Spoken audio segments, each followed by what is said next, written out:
Lionel মেসির সতীর্থ হিসেবে আবার মায়ামিতে আর্জেন্টাইন মিডফিল্ডার রদ্রিগো ডি পল অ্যাটলেটিকো মাদ্রিদ থেকে লোনে যুক্তরাষ্ট্রের ক্লাবটিতে যোগ দেন তিনি। ক্লাবের পক্ষ থেকে বিষয়টি নিশ্চিত করা হয়েছে। লিওনেল মেসি, আলবা, সার্জিও বুস্কেটসের সঙ্গে এবার যোগ দিলেন আর্জেন্টাইন বিশ্বকাপ জয়ী মিডফিল্ডার রদ্রিগো ডি পল। 31 বছর বয়সী এই তারকাকে 2025 সালের শেষ ভাগ পর্যন্ত লোনে দলে টেনেছে ইন্টার মায়ামি। তবে চাইলে 2029 সাল পর্যন্ত স্থায়ীভাবে চুক্তি করার সুযোগও রাখছে ক্লাবটি।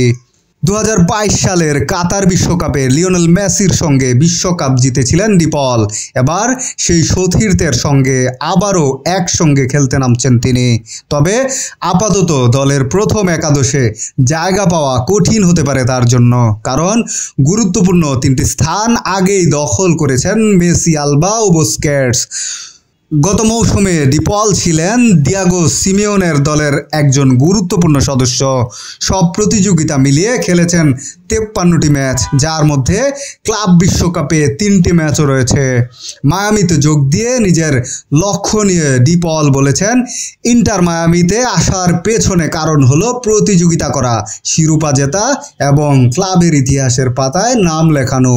রদ্রিগো ডি পলের আগমনে ইন্টার মায়ামির মধ্যমণি হয়ে উঠবেন লিওনেল মেসির এই আর্জেন্টাইন সতীর্থ। MLS মৌসুমে মেসি ডি পলের জুটি মাঠে কেমন করে সেটি এখন দেখার অপেক্ষা।